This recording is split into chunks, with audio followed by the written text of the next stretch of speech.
IgM চৌমুহনীতে বিঘ্নহরতা সামাজিক সংস্থার পক্ষ থেকে প্রথমবারের মতো মহা ধুমধামে আয়োজন করা হল গণেশ চতুর্থী পুজো। বুধবার মুখ্যমন্ত্রী প্রফেসর ডক্টর মানিক সাহার হাত ধরে পুজো মণ্ডপের উদ্বোধন হয়। অনুষ্ঠানে উপস্থিত ছিলেন আগরতলা পৌর নিগমের মেয়র দীপক মজুমদার, কর্পোরেটর রত্না দত্ত সহ অন্যান্য বিশিষ্ট ব্যক্তিবর্গ। গণেশ পুজোর পাশাপাশি এই দিনে একটি রক্তদান শিবিরেরও আয়োজন করা হয়, যেখানে প্রায় 40 জন স্বেচ্ছাসেবক রক্তদান করেন। পূজা ও সামাজিক কর্মকাণ্ডের এই সুন্দর সমন্বয়ে স্থানীয়রা বিশেষভাবে প্রশংসা করেন। উদ্বোধনীয় ভাষণে মুখ্যমন্ত্রী মানিক সাহা বলেন, 2018 সালের পর থেকে ত্রিপুরায় গণেশ পুজোর আয়োজন উল্লেখযোগ্যভাবে বেড়েছে। পুজো মানে কেবল আচার অনুষ্ঠান নয়, এটি মানুষের মধ্যে আত্মিক সংযোগ ঘটায়। গণেশ ঠাকুরকে বিঘ্নহর্তা বলে মনে করা হয়, তাই সনাতন ধর্ম অনুযায়ী যে কোনো পুজোর শুরুতেই গণেশ পুজো করা হয়। মানুষের মনে থাকা খারাপ চিন্তা দূর করতে এই পুজো সাহায্য করে। তিনি রক্তদান শিবিরেরও প্রশংসা করে বলেন, এমন সামাজিক উদ্যোগ পুজোকে আরো অর্থবহ করে তোলে।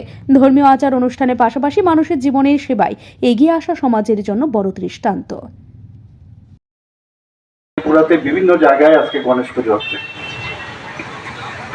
আমরা যারা সনাতন ধর্মে বিশ্বাস করি, আমরা সবাই জানি যে কোনো অনুষ্ঠানই হোক, যে কোনো পুজোই হোক, প্রথমে গণেশ পুজো না করে সেটা সম্ভব হয়। যে কোনো যাত্রাও যদি করতে হয় কোনো জিনিসের, সেখানেও গণেশ ঠাকুরকে পুজো করে তারপরেই অন্য পুজো হবে।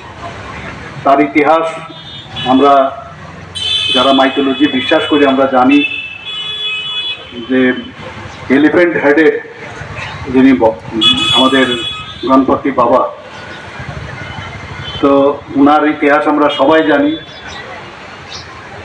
যে শিব এবং পার্বতীর সন্তান, এবং কিভাবে ওনাকে এত সুদর্শন একজন ভগবান ওনাদের সন্তান ছিল, এবং তার ইতিহাস আমাদের সবার জানা যে পরবর্তী সময় কিভাবে ওনাকে এলিফ্যান্ট হেড ওনাকে লাগানো হয়েছে।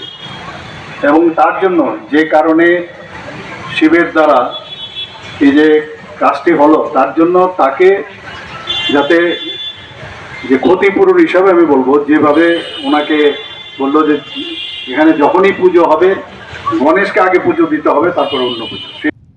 এদিন পুজো প্রাঙ্গণে ভক্ত সাধারণ মানুষের ভিড় জমান। এলাকার মানুষের উৎসাহ ও আনন্দে মণ্ডপে এক ভিন্ন মাত্রা যোগ হয়। প্রথমবারের মতো বিঘ্নহরতা সামাজিক সংস্থার উদ্যোগে আয়োজিত এই পুজো ভবিষ্যতে আরও ব্যাপকভাবে পালিত হবে বলে আশা প্রকাশ করেন সংস্থার সদস্যরা। ব্যুরো রিপোর্ট, ঋদ্ধি নেটওয়ার্ক।